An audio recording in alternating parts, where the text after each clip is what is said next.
First of all, I need to clarify that critical discussion is not just about finding mistakes or rejecting the author's arguments or position. Rather, it is an intellectual reflection on one's own and others' ideas for the sake of getting a clearer understanding of an issue. A clear understanding of the text is necessary for critical engagement with the author's ideas. The text Introduction of Representation written by Stewart Hall has been chosen for critical engagement because it is believed to be thoroughly read. The task is addressed by firstly demonstrating a description and analysis of the author's claims and ideas. In addition, a number of limitations will be pointed out and a possible solution will be given in this presentation. Lastly, this presentation will display the possible implication given by the author. The topic of the text is Introduction of Representation.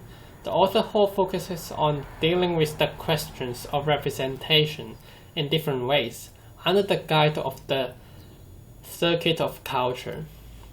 The main claims of the text given by the author is that the representation is one of the central practices in the circuit of culture, which entails representation, identity, production, consumption, and regulation. Several interpretations are offered by the authors to the main concepts, such as language, culture, popular culture, the cultural codes, or linguistic codes. The interpretations given by the author are supported by several references of other authors such as Dewgate, James, Negus, Thompson, and Woodward. Also, in order to support this concept, the author uses numerous examples. For example, in order to explain the cultural codes, author uses sufficient instances to help the readers to understand it. For example, members of the same culture must share sets of concepts, image, and idea which enable them to think and feel the world, and thus to interpret the world in roughly similar ways. The main limit of the text is that there is the lack of subheadings given to guide the readers to read. Although this text guides the readers by asking questions, it is still not as easy as it would be if the subheadings could be provided in this text.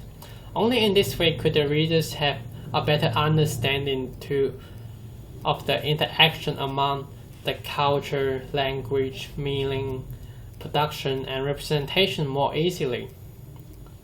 Most of the meanings of the key concepts are clearly stated, such as language, culture, pop culture, meaning, and cultural codes. However, a couple of key concepts are not clearly defined, such as representation and circuit of culture. The possible reason may be these words are too broad to be defined. In this text, culture is said to embody the best that has been thought and said in a society. It is the sum of the great ideas. However, there could be possible counterexamples against this statement. Superstition could be one of the counterexamples. Being superstitious at a high level can lead to unnecessary stress and anxiety. In the very beginning of the text, author asks, what does representation have to do with the culture? What's the connection between them? The simple answer given by the author is that culture is about shared meaning, which is probably not a sufficient answer. A direct answer is probably needed to help the readers to understand the concept. From my point of view, authors should provide clear interpretation with an example. This question may be answered in this way. Representation and culture are inseparable.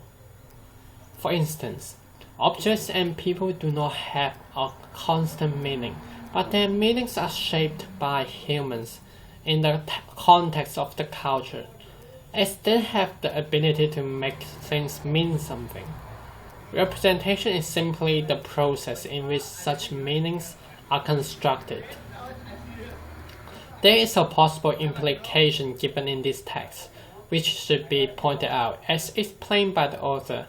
In order to communicate meanings to other people, the participants or to any meaningful exchange must also be able to use the same linguistic code.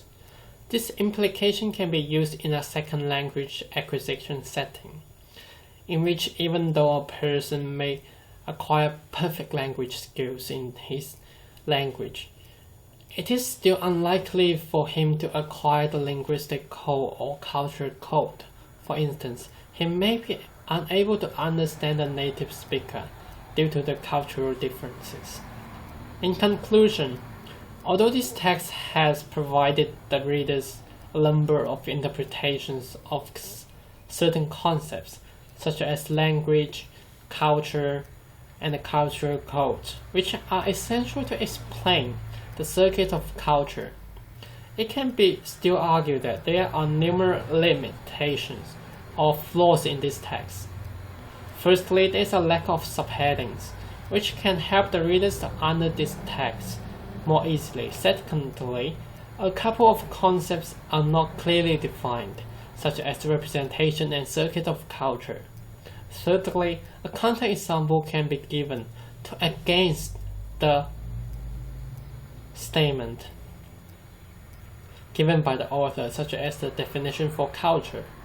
Finally, a direct answer is needed to give the readers a good understanding of certain concepts, such as the connection between the culture and the representation.